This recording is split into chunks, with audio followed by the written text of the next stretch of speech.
dismissed every accomplishment I've made. You've talked about my father. Well, you call me an entitled millennial, I call you a carny succubus, because the dirty secret about you, the dirty secret is you need this generation more than it needs you. What up, y'all? It's KMB, the Sexy Ninja, and the place to be for a Paper Saber universe, and this is the New World Podcast, brother. And we're talking about the Netflix era has begun for Monday Night Raw, January 6, 2024. Cole and Pat on commentary, and I missed these two together. We'll talk about a show. The refs got new gear. We got a new theme song. We started off with this beautiful intro. I mean, just showcasing the history of the WWE and how, you know, they're running wild and Triple H talking. And then it's around this really great, this white curtain thing, but it's projecting off of it, so it looks like a big Tron. And it's just beautiful. Then the thing comes down, and here's Triple H, and he asks us, "Are you ready?" You know, after a great intro, and he says, "We just begun. We have just begun." And yeah, we did, because The Rock starts to show the final boss. He's got his goosebumps, his goosey bumps, because he has to show us every time. He's got the People's Championship, yes. Gives it to his daughters later on, but man, the place is packed with stars, Macaulay Culkin and everything like that, and we got The Rock to kick off this show, and he gives us some love to Cody Rhodes. I was like, oh, interesting. And then there's a little backstage thing on Instagram where he's drinking, and then he's about to drive away because he's going to be on NXT tomorrow night. But he was at the Golden Globes. He had a thing with Vin Diesel. I don't really know what's going on there. But The Rock's here, and he's showing his love, and he says, "Hey, and he's not setting up anything. He acknowledges Roman. He says, "I'm here to watch the show. I'm here to cheer on Roman Reigns and everything like that." So it's just like, what the hell is going on? But Cody's in the crowd, and my favorite part about Rock's interaction with Cody goes, "Tell Mama Rose I said hello." I was like, "You son of a bitch." But The Rock is like, "All right, now let's not hold this show up anymore. Let's get it going." And it feels like a pay-per-view. I would say the only problems I would have is the audio kept cutting out for Michael Cole and Pat, especially when they were trying to, you know how they do commentary when they're shooting outside of the arena and whatnot. They just kept on getting cut off. The weird commercial breaks that were not commercial breaks. They're like, "We'll be right back," in like a split second for a black screen, and then they're back. So I think there's some things to clean up here. The audio thing was getting annoying because I was like, I want to hear what Michael Cole has to say. But no, it kept cutting off. But we go into tribal combat. Awesome match. Solo versus Roman. Everyone's saying Solo losing this can't be a thing. And I kind of agreed with that.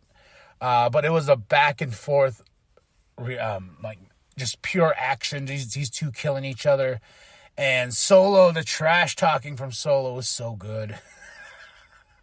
He has that Roman trash talking where the mics are picking him up. I was like, "I loved you. You never loved me, Roman," you know. But of course, we got the bloodline coming out. Then we have Sammy. Then we have Jimmy.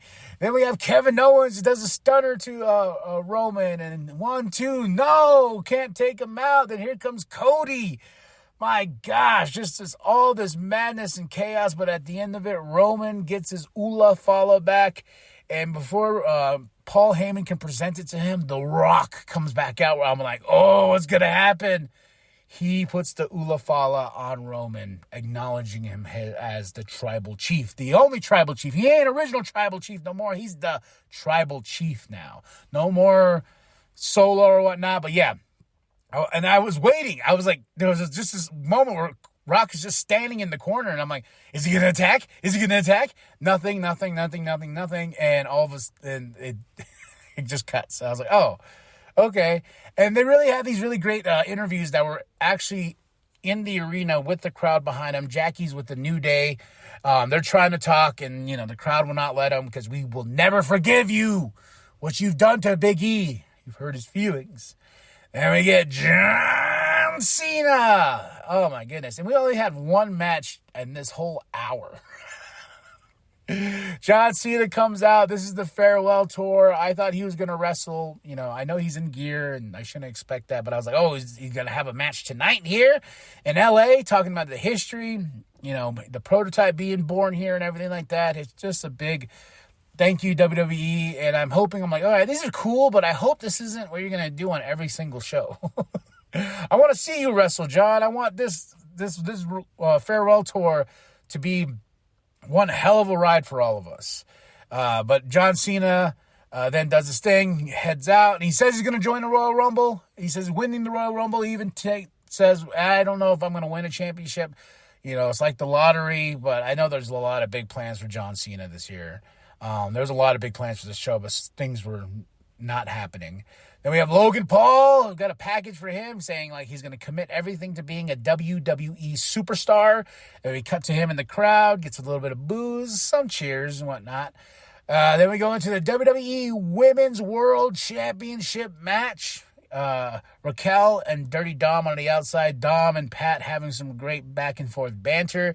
And this was, I really did enjoy this match. And Rhea Ripley got the win. You know, 2 riptides, bam, bam, you know, and just solidifying why she is a champion, and she won back her championship. But I got to give it up to Liv for her run.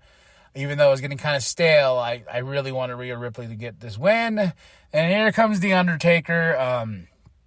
This moment was supposed to be Becky Lynch's moment, but they gave it to The Undertaker, and I was like, I guess, you know, American badass, whatever. But Rhea got a cool moment with Undertaker with the fist up and everything. I really wished I went to Becky Lynch so we can start moving stories forward. You know, let's not bring out the greatest hits. Let's think about the future. And we'll talk about that here. Talking about the greatest hits not working so much.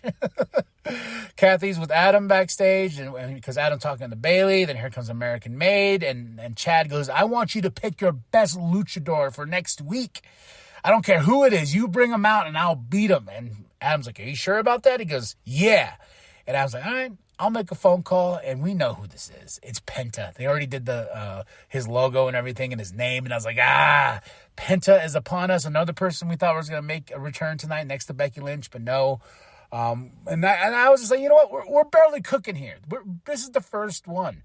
And I will say, God bless Netflix. The stream was great. Nothing went off besides the issues I talked about, audio and the little weird commercial like tidbits there. And immediately, I checked right when the show was over, and they did a great after show. But right when the show was over, it was already automatically on Netflix. And I was like, oh, that's nice. Not like freaking Peacock. It takes forever to have a replay. But I was like, okay, I'm all for this Netflix era. Then we go into Jackie with The Miz, Karrion Kross. You know, they're talking about the Wyatt Six. I'm like, what are we doing with the Wyatt Six? I don't want to see them fight the Final Testament all the time. But Karrion tricks The Miz and saying he's going to help. But Miz says, hey, you know what? I'll help him. And I beat John Cena. You know, I beat him. And I'm awesome. Cut. That's it. Then we go into Jay versus Drew. These two are out for each other. This was a fun match. But Jay got the win over Drew, and I'm waiting for the descent into madness for Drew McIntyre. I feel like Jay needed this win more than Drew. Drew can come back from it. Drew can go crazy. Drew can go psychotic. He can lose his mind. Because the way he lost this match was with the roll-up. And Jay has that over him, and Drew's like, no, you know, he can continue his feud. He can continue his hit list. But, man, this was a fun match. Gunther, package, and the packaging and then the way the card looked, everything's so crisp and clean. It's a good year so far. Kathy's with Fluffy. Gabriel Iglesias. Then a New Day interrupts, and then Alpha Babes, and then New Day gets cut off again. And then Fluffy tells them, New Day sucks. Then we get Roman and Paul backstage saying, well, what's your next thing, Roman? Blah, blah, blah. He goes, I think he said January 25th, which is Saturday night main event, or the 27th. One of the two. He said one of those dates. But I think they're going to reveal WWE 2K25. They had the logo. They already have it on Steam, ready to premiere and show up. So that's going to be announced at the end of the month. It's already 2K25. Jeez Louise, man. Usually they have this game announced in October.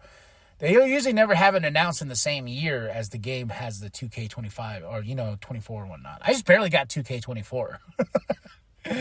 But we got that. Then we have Jackie with Rhea and Damian. Rhea's like, hey, I got my baby back. I never lost this, and now it's back. And Damian's like, give it up for the world champion. I'm going to take on Finn Balor next week in a street fight. And I was like, oh, we're just getting started. This is the first one. And the greatest hit's not working. Here's a prime example. Hulk Hogan, brother, comes out, music hits, crowd is booing him. Even in the captions of the show says crowd booing. Hulk Hogan. And there's so many great memes of Jimmy Hart. No, Hogan, they're saying boo, brother. Are they booing me? Hulk Hogan. Try to be Hulk Hogan. And the crowd's like, no, screw you. Get out of here. No. And that's just an example of like, yeah, maybe we should just not use Hulk Hogan anymore. I understand he was a giant in this industry, but with all his stuff that's going on personally and this and that, like it's tarnished the character itself. And as you can see, and yes, people are like, yes, well, they're in California. Of course, a Dem state. But I was like, just keep the politics out of it.